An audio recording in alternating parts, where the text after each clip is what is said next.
of high school. Junior year, you're supposed to go out with a bang, make memories that last a lifetime. This isn't about a moment or even a day, but this is about 2 whole years of my life that lasted long enough to feel like a different lifetime. It impacted who I am and changed my whole point of view on a topic I'll get to later. The school year started off promising, sort of false hope, I guess. I got a brand new car, was crowned homecoming queen, and won grand prize overall at the talent show, the first singer to do so since my mom in '91. I finally got captain of the softball team after being co-captain for 2 years. Everything was in full swing and falling perfectly into place. Senior year was looking like it was going to be my best year so far. Open gym started for softball, and nothing could have stopped me. Then the defining moment happened. Rumors started swirling. My best friend had came out that she was gay a couple months earlier.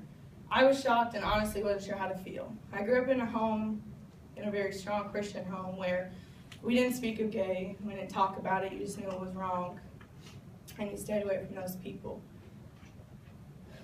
I was very conflicted because I knew my beliefs, but I also knew her for who she really was, not as gay.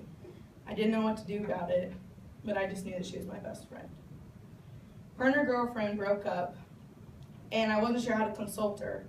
I didn't understand, I couldn't relate to her, so I thought to distance myself and just cut the friendship off, that it would probably be best for both of us. But then I realized that if I was going through the most confusing and painful time in my life, I wouldn't want to feel more alone. I would need my best friend. Her ex didn't like that she was getting over it, and finally, as the weeks progressed, becoming happier. So she came after what she cared about, me. She confronted me and warned me that if I didn't back off, no one would think of me as the pretty little Miss Homecoming Queen anymore. If I knew it was best for me, I would cut off all ties and not be her friend. I blew it off because she didn't scare me. Everyone knew she was crazy. She just wanted to isolate her, so she had no one to turn to but back to her. That's when things got interesting. She told everyone that I was gay and that we were together. I laughed because I just knew everyone knew me better than that, and there was no way that they would believe it. But it was too good of a story. The Christian girl that's gay. Everyone talked, and I lost all my friends. They left notes in my locker. The first priority teacher pulled me to the side and told me that she didn't think it was best if I led worship anymore at our school Christian group. I wasn't allowed to play catch with her at softball because that would just cause more rumors. We could no longer carpool because all that meant was that they were sneaking off. Everyone that I thought was my friend left me. My world's crashing down around me. And how do you prove you're not gay? Guys weren't knocking at my door to date me. And I didn't know what to do. There were text messages supposedly between me and my best friend left in the bathroom that our ex-girlfriend had made up. My mom threatened to kick me out when she heard all the rumors, told me I had to leave if I was going to live that life. I couldn't prove to her that I wasn't. She made me quit my job because me and her worked together. I wasn't allowed to go out or do anything, and even my other best friends that I thought knew me better left because I was gay. I wasn't allowed to talk at softball to her. I had to stay away and distance myself, block her number, and I wasn't allowed to talk. My mom had eyes at school, and then she found out that I was talking to her when I came home. It wasn't even worth it, like there was hell to pay.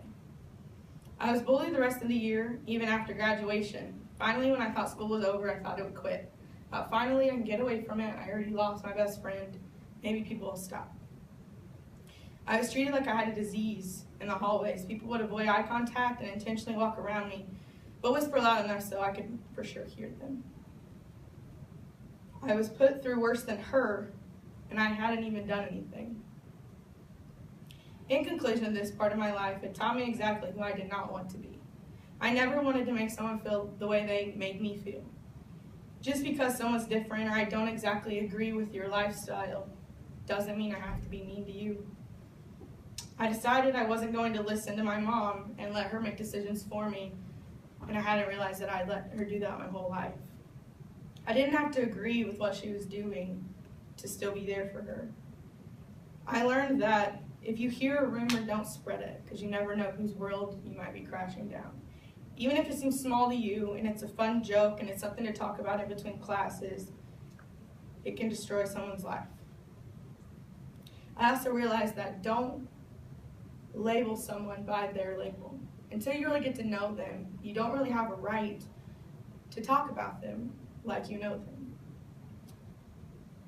So my advice to you today was, if you ever did hear a story that sounded great and it was good to talk about and everyone was interested, think about being the person behind it, because it's hard.